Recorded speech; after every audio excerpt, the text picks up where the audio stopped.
The snow was falling in heavy, quiet sheets over the small, lonely station, its flakes dancing in the dim winter light before settling on the empty benches and the tracks that stretched endlessly into the distance. A black steam engine hissed in the background, clouds of white vapor curling upward and disappearing into the gray sky. The air carried the sharp bite of frost, the kind that seeps into your bones no matter how tightly you pull your coat around you. And there she was, Eleanor Hart, 24 years old, sitting with her gloved hands folded over a weathered envelope sealed with red wax. Her heart beat too fast, her lips trembled, and though her eyes stayed fixed on the snow at her feet, she could feel the weight of every uncertain mile she had traveled to get here. She was a mail-order bride, not out of romance but out of desperation. Somewhere deep inside, she told herself she was here to start fresh, that she could erase the years of loss, the memories of a home she could never return to, and the crushing weight of being alone in a world that had long since stopped caring about her.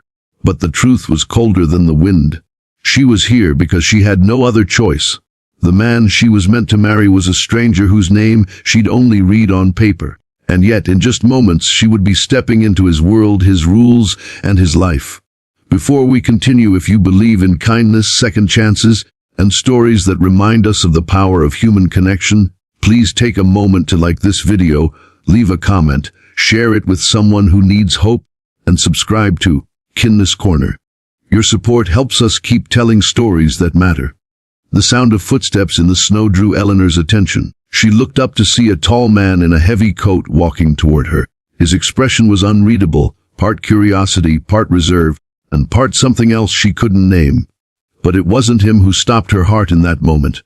It was the two small children standing a few paces behind him. A little boy in a patched brown coat and cap, and beside him, a small girl with flaxen hair braided neatly, clutching a worn teddy bear against her chest. The girl was looking at her intently, eyes wide and unblinking, the way children look when they see something they feel but cannot explain.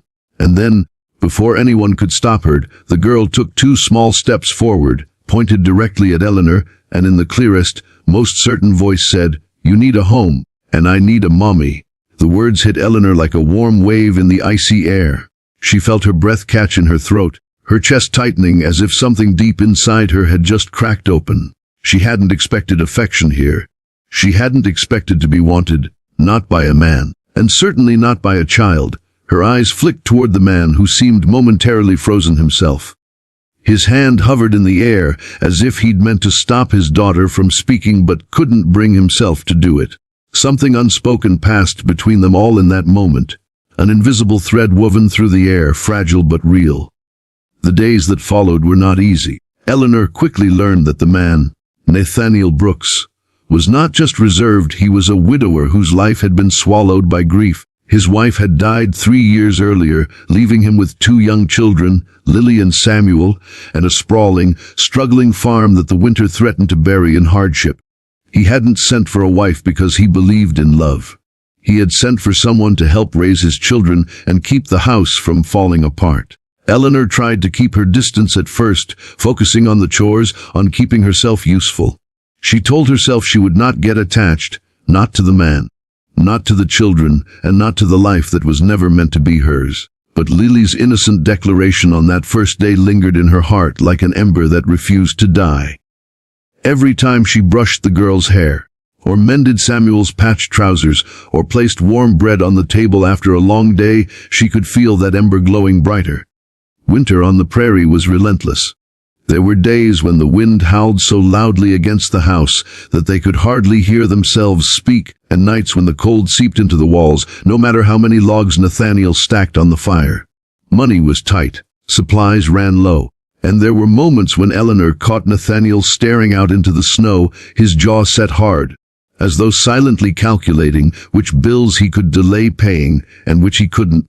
It was during one of these bitter nights that Eleanor found herself awake, the sound of quiet sobs drifting from the children's small bedroom. She pushed open the door to find Lily clutching her teddy bear, tears streaming down her cheeks. When Eleanor knelt beside her and asked what was wrong, the girl whispered, "Don't want you to leave. You're my mommy now?" The words broke something in her. She had been holding herself apart, afraid to let love in, afraid to risk losing it again. But in that moment, she realized the truth.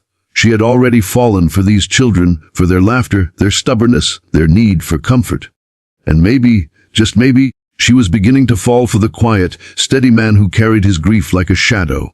Spring came slowly, turning the frozen earth to mud, then to green. With it came small victories. A good planting season, a repaired barn roof, the children learning to read by the warm light of the fire. But hardship still tested them. When a sudden storm destroyed part of the crop in early summer, Nathaniel faced the possibility of losing the farm entirely.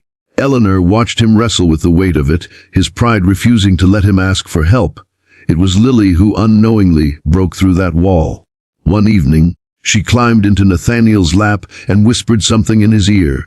He looked up at Eleanor with an expression she had never seen before, not guarded, not wary, but open. Later that night, he told her what Lily had said, "Daddy, she's not just here to help us. She's here because she loves us." The weeks that followed were a slow but certain shift. Nathaniel began to let Eleanor into his world. Not just in the kitchen or the barn, but in the quiet places where he kept his fears and his memories. And Eleanor found herself letting go of the life she had lost, embracing the one that had found her in the most unexpected way. By the time the leaves turned gold again, she no longer thought of herself as a mail-order bride. She was a mother, a partner, and a woman who had built something worth holding on to. The home she had needed was not made of walls and a roof, but of the people who now filled it with laughter, warmth, and love. And as for Lily, she had gained the mommy she'd asked for, but also something more, a family that had stitched itself together from the threads of loss, hope, and second chances.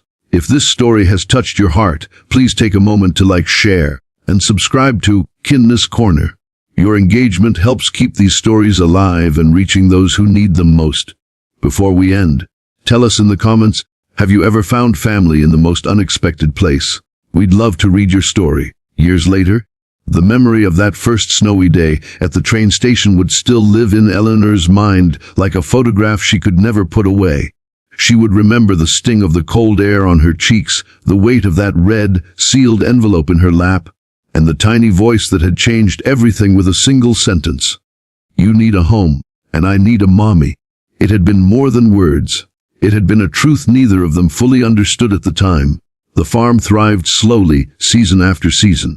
Eleanor learned the rhythms of the land, the quiet resilience needed to weather both storms and dry spells. Nathaniel, once a man hidden behind grief, became her steady anchor, not through grand gestures, but through the small, everyday acts of care. A repaired fence before sunrise, a hand on her shoulder when the day's work was long, a smile shared over bread still warm from the oven. But it was the children who transformed her life the most. Lily grew into a spirited young girl, still carrying that teddy bear, now patched many times over, as a reminder of how far they had all come. Samuel, with his curious eyes and endless questions, became the heart of the home, always ready to make them laugh. Eleanor realized that family was never about blood or legal ties alone. It was about choosing each other, again and again, through the coldest winters and the brightest springs. And every night, when she tucked the children in and felt their little arms wrap around her, she knew she had been right to come here. She had found her home. If this story has touched your heart, please like, share, and subscribe to Kindness Corner.